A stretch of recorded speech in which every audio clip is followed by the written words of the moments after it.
Do you think humans are a cancer on the planet? Well, duh. Pollution, factory farming, concrete.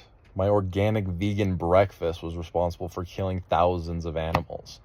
Everything we do kills the planet. What's your best solution? Population control, of course. So, your solution is to thin the herd instead of changing how it grazes? Less mouse mean less damage. Trust the science, Ishmael. Imagine a village that plants more food than they eat and hunts responsibly.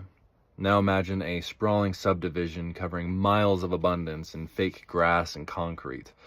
Is it really their population numbers that determines their damage to the environment? Okay, fine. It's not the head count, but governments and corporations are doing the most damage. What's at the heart of all this life they divide? Water. Rivers, lakes, the rain that feeds the soil. It all comes back to water. Exactly. So if your taker governments are breaking the world, what's the solution? Maybe a system that follows the water. Governance tied to watersheds, not the whims of map makers.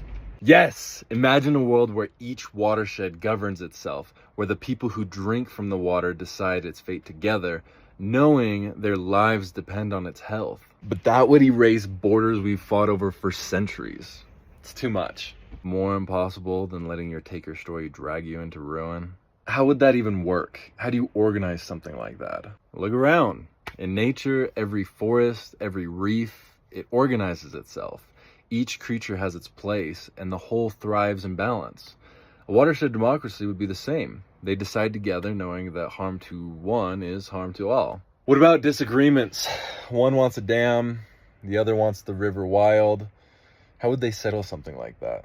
Disagreements are part of life, but when the watershed's health is the measure of every choice, answers emerge naturally that serve the whole. Your heart and lungs don't fight for dominance because they serve a greater purpose. A watershed democracy would find its own rhythm, its own balance. I don't know. It still sounds way too hard. Between population control, consumption into oblivion, or evolving civilization into sovereign watershed democracies, which of these seems more difficult? So the answer isn't to curse ourselves, but to change the game we're playing.